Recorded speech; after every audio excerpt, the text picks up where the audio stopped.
तो दोस्तों फाइनली लंबे इंतजार के बाद में आ चुकी है नेटफ्लिक्स के ऊपर एक भयानक real story Indonesian horror movie जिसका नाम है डेथ विस्परर पार्ट 3 यानी कि TR3। मैंने इससे पहले इस मूवी के दोनों ही पार्ट्स को एक्सप्लेन करा हुआ है। इन केस आपने मिस कर दिया जाकर देख लीजिए, लिंक इज इन द पिंड कमेंट। अदरवाइज आपको बिल्कुल भी कहानी समझ में नहीं आएगी। तो चलिए अब बिना किसी देरी के चलते हैं सीधा वीडियो की तरफ। तो कहानी की शुरुआत होती है 1825 इरावाडी रिवर के पास बसे हुए एक गांव से। ये गांव असल में किंग बातिदो की डायनेस्टी है। अब यहाँ पर एक लेडी अपने न्यूबॉर्न बच्चे को लेकर बेतहाशा भागे जा रही थी और कुछ इंग्लिश सोल्जर्स उसके पीछे भाग रहे होते हैं। वो लेडी नदी के पास आती है और गॉडेस से प्रे करती है कि वो उसे और उसके बच्चे को सेफ रखे। इसके साथ ही वो पानी में चली जाती है, लेकिन सोल्जर्स उनके ऊपर गोलियां चला देते हैं। एक गोली उस बच्चे को लग जाती है और वो पानी में गिर जाता है। अब ये लेडी अपने बच्चे को बचाने के लिए पानी के अंदर जाती है, लेकिन शायद से वो बच्चा बच नहीं पाता। कुछ ही देर के बाद में वो गांव की गॉडेस के टेंपल पर आती है और गुस्से में कहती है कि उसने हमेशा गॉडेस के लिए पूजा करी, लेकिन बदले में उसको ये मिला। और ये बोलकर वो पूरे मंदिर को जलाने लगती है, सबको कर्स करने लगती है। अब तभी इस लेडी को गांव के कुछ लोग पकड़कर पीटने लगते हैं, लेकिन अब वो भागकर मंदिर के अंदर आ जाती है, पूरे मंदिर में तोड़फोड़ कर वहां पर आग लगा देती है और खुद भी इस आग में भस्म हो जाती है और मरने से पहले कहती है कि वो अपना बदला जरूर पूरा करेगी। अब इसी के साथ ये लेडी मारी गई थी, लेकिन तभी जन्म होता है द ब्लैक स्पिरिट का, जिस पर यह पूरी कहानी स्टार्टिंग से टिकी हुई है। यानी कि यही वो ब्लैक स्पिरिट है जिसको हम पार्ट 1 से अब तक देखते आ रहे थे, जो कि अलग अलग होस्ट को पजेस करके रखती थी। खैर, अब कहानी आती है 1976 में कांचनाबुरी गांव में, और आखिरी मूवी के इवेंट्स को लगभग 1 साल बीत चुके हैं। अब याक की फैमिली पास्ट में हुई चीज़ों से मूव ऑन कर चुकी है और सभी हंसी खुशी रह रहे थे। याम जो थी वो पहले ही मूवी के अंदर मारी गई थी और उसको सब यहाँ पर याद करते हैं। अब यार्ड जो है उसकी शादी प्रजित से होने हो चुकी है और अभी वो 6 से 7 महीने प्रेग्नेंट है। आज ये उस ई का एक दांत तोड़ देता है क्योंकि वो लूज हो गया था और उससे ई को दिक्कत हो रही थी। खैर, अब याक जो होता है वो घर पर आता है तो ये उससे मजाक में योस की शिकायत करती है और अब तक यार्ड भी वहां पर आती है, जो कि कुछ दिन अपने परिवार के साथ रहने आई थी। वो बताती है कि अभी बिजनेस में बहुत काम है तो उसका पति प्रजीत वहां पर बिजी है और वो आ नहीं पाएगा। अब याक की मदर बुनियन जो होती है वो योस से ई का टूटा हुआ दांत रूफ पर फेंकने के लिए बोलती है, जो कि उनके लिए काइंड ऑफ रिचुअल होता है। अब सभी लोग खाना खाने बैठते हैं और सब में बहुत ज्यादा प्यार था, सभी हंसी खुशी रह रहे थे और याक के पिता उससे ये कहते हैं कि उसे फिर से आर्मी ज्वाइन कर लेनी चाहिए, एज वो पहले आर्मी में था। लेकिन वो कहता है कि उसे अभी इस बारे में नहीं सोचना है। अब थोड़ी देर के बाद में यार्ड और याक आपस में बात कर रहे थे, जहां पर यार्ड ये बोलती है कि याम जहां पर भी होगी ये सब देखकर काफी खुश होगी कि अब सब कुछ ठीक हो चुका है और सब कितने खुश हैं। यहाँ पर याक यार्ड से कहता है कि वो भी आर्मी में वापस जाना चाहता है, लेकिन उसे घर की बहुत फिक्र लगी रहती है कि उसके बिना यहाँ पर क्या होगा। जिस पर यार्ड और योस कहते हैं कि वो यहाँ पर सब कुछ संभाल लेंगे। वो कहते हैं कि याक ने अभी तक फैमिली के लिए बहुत कुछ किया है और अब उसको खुद के लिए भी कुछ सोचना चाहिए। सभी लोग यहाँ पर हंसी मजाक कर रहे थे और रात को सभी अपने अपने रूम में सो जाते हैं, लेकिन हम देखते हैं ई के रूम के अंदर कोई काली परछाई घूमने लगी थी और तभी छत पर एक काला भयानक हाथ आता है, जो कि उसका टूटा हुआ दांत उठाकर ले जाता है। और हम जानते हैं कि टूटे हुए दांत का मतलब क्या था। वो जो काली स्पिरिट थी वो इसी से रिचुअल किया करती थी, यानी कि यहाँ पर उससे कोई ना कोई तार जुड़ रहे थे। अब अगले दिन ई स्कूल में होती है, जहाँ पर उसे अचानक से कुछ हलचल महसूस होने लगती है, तो वो यहाँ वहाँ देखती है तो उसका दोस्त उससे घर चलने के लिए पूछने आया था, लेकिन वो मना कर देती है कि उसके भाई उसको लेने आ रहे हैं। अब वो लड़का वहां से निकल जाता है और ये यहीं पर रुकी रहती है, जिसके पीछे वही ब्लैक स्पिरिट घूमने लगी थी। और जब ई स्कूल से बाहर जाने लगती है तो वो ब्लैक स्पिरिट उसका पीछा करने लगती है। सारे के सारे दरवाजे अपने आप खुल रहे थे।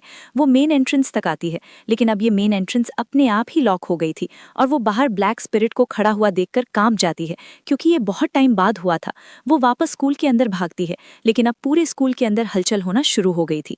लेकिन किस्मत से तीनों भाई स्कूल तक पहुंच गए थे और याक ई की आवाज सुनकर स्कूल के अंदर जाता है। वो आवाज का पीछा करते हुए लैब तक आ गया था, जहां पर वो ब्लैक स्पिरिट को ई का गला पकड़े हुए नोटिस करता है और उसको बचाने आगे जाता है। अब हम देखते हैं कि पीछे से यार्ड और योस भी हेल्प करने आ रहे थे, लेकिन अब स्कूल का गार्डनर वहां पर आकर पजेस होकर उन दोनों पर हमला कर देता है और वो दोनों उससे लड़ने लगते हैं। इधर याक ई को ब्लैक स्पिरिट से अलग करता है, लेकिन इसका कोई फायदा नहीं होता, क्योंकि अब वो ब्लैक स्पिरिट ई को पजेस कर लेती है। और जो इस मूवी सीरीज के पुराने फैंस होंगे उनको पता होगा कि ई का नसीब ही ब्लैक स्पिरिट से पजेस होना था, क्योंकि वो हमेशा से ही मेन टारगेट थी, या फिर अब कहानी कुछ और हो गई है। खैर, अब ये पजेस्ड ई यहाँ पर यैक के ऊपर हमला कर देती है और उसको पीटकर घायल कर देती है। तभी स्कूल के अंदर वही अजीब सी आवाज़ सुनाई देने लगती है, जिसे एक तरह से विस्पर कहा जा सकता है, या फिर ये भी कहा जा सकता है कि यही वो मौत की विस्पर है।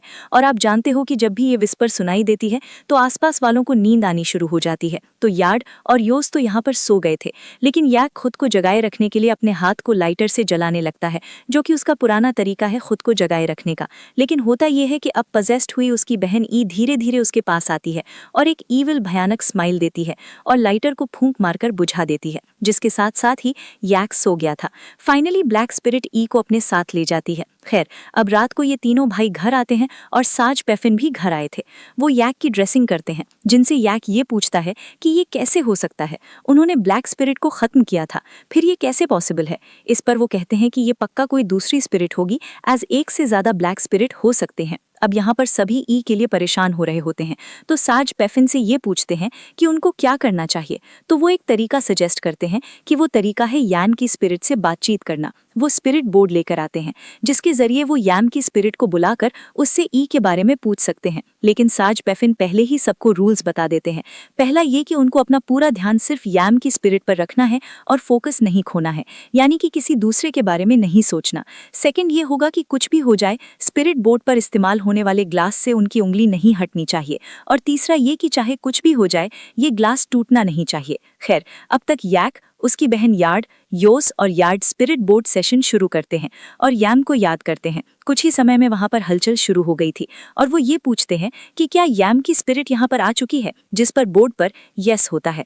वो काफी खुश होते हैं और अगला सवाल करते हैं कि क्या ये सेफ है। तो पहले तो ग्लास नो पर जाता है, लेकिन बाद में यस पर आ गया था, यानी कि यहाँ पर ये जिंदा थी। खैर, अब वो अगला सवाल करते हैं कि ये कहाँ पर है। तो ग्लास बोर्ड जो होता है वो घूमकर एक स्पेलिंग को मार्क करता है, एक जगह के बारे में बताता है जो कि होती है बोंग सनोद ब्यांग। अब इसी बीच होता यह है कि योस ये बोल देता है कि क्या ये सच में याम की स्पिरिट है, और साज पेफिन ये कहने लगते हैं कि उनको फोकस नहीं हटाना था, जिसके साथ ही पूरे घर के अंदर हलचल बढ़ने लगती है। ग्लास जो होता है वो बोर्ड के ऊपर जोर जोर से घूमने लगता है, हलचल बढ़ती जाती है और घर में रखा हुआ रेडियो अपने आप ऑन हो गया था, जो कि इस मूवी का सिग्नेचर मूव है। इन सबकी फैमिली फोटो नीचे गिरकर टूट गई थी, यानी कि इनके ऊपर खतरा था। अब धीरे धीरे होता यह है कि ग्लास की स्पीड इतनी तेज हो जाती है कि सबका हाथ उसके ऊपर से हट जाता है और सिर्फ यैक का ही हाथ उस पर था, और तभी ग्लास स्पेलिंग को मार्क करता है डाई और टूट जाता है। मतलब कि जो 3 चीजें नहीं होनी थी वही 3 चीजें हो गईं, और ये करने वाली है ब्लैक स्पिरिट, जिसकी एक झलक ग्लास के रिफ्लेक्शन में दिख जाती है। तो क्या शायद से हो सकता है कि ये याम की स्पिरिट कभी थी ही नहीं, बल्कि ये ब्लैक स्पिरिट थी, जो कि खाली यहाँ पर इम्पोस्टर की तरह दिखा रही थी कि मैं याम की स्पिरिट हूँ। एनीवेज, सडनली यैक खुद को एक जंगल में पाता है और ये समय भी अलग लग रहा था। ये शायद से जापानीज इन्वेजन का समय था, मतलब कि साल 1942 के आसपास का। अब यैक यहाँ पर कुछ जापानीज सोल्जर्स को देखता है जो कि एक गुफा में जाते हैं, और उस गुफा के अंदर सभी लोग मरे पड़े हुए थे, बस एक ओल्ड लेडी वहां पर बैठी हुई थी। तभी एक विस्पर सुनाई देती है, और इस विस्पर को सुनते ही वो सारे सोल्जर्स एक दूसरे को खुद को काट कर गोली मारकर खत्म कर लेते हैं। अब तभी यैक को एक आवाज सुनाई देती है कि अपनी बहन को बचाना चाहते हो तो मुझे फॉलो करो। वो लेडी भी यैक के सामने आकर खड़ी हो जाती है, जो कि विस्पर करने लगती है, और हम देख पाते हैं कि यैक की बॉडी अकड़ने लगी थी। हम देखते हैं कि असल दुनिया में उसके परिवार वाले ये देखकर बहुत परेशान हो जाते हैं कि तभी सार्ज पेफिन उसे अपना लॉकेट पहनाकर प्रेयर्स करने लगते हैं, जिससे कि वो होश में आ जाता है। खैर, थोड़ी देर के बाद में यैक सार्ज पेफिन के साथ में बोंग सनोद ब्यांग जाने की तैयारी करने लगता है, जिसके साथ फादर चलने के लिए बोल रहे थे, लेकिन यहाँ पे यैक मना कर देता है और ये कहता है कि वो सार्ज के साथ अकेले जाएगा और फादर घर का ख्याल रखे। अगले दिन वो निकल जाता है कांचना गांव के एक जंगल में एंटर करने के लिए। वो सार्ज पेफिन से ये पूछता है कि आखिरकार बोंग सनोद ब्यांग क्या है, तो वो बताते हैं कि ये एक ऐसी जगह होती है जहां पर सभी ईविल स्पिरिट्स आकर बस जाती हैं, यानी कि ये जंगल के अंदर की एक बहुत ही डार्क ईविल जगह होती है, और जहां पर ये लोग जाने वाले हैं वो जगह वही थी। वो जंगल ईविल से भरा हुआ है और वहां पर कोई भी कदम नहीं रखता। सरकार कभी कभार वहां पर सेना भेज भी देती है, लेकिन या तो वो लोग पागल होकर निकलते हैं या फिर वहीं मारे जाते हैं। असल में वहां पर एक गुफा है और जापानीज सोल्जर्स ने लोकल गांव के लोगों को वहां पर कैद किया था ताकि वो उनसे रेल रोड बनवा सकें, लेकिन वो लोग भागकर केव में ही छुप गए थे, लेकिन सभी के सभी वहीं मारे गए।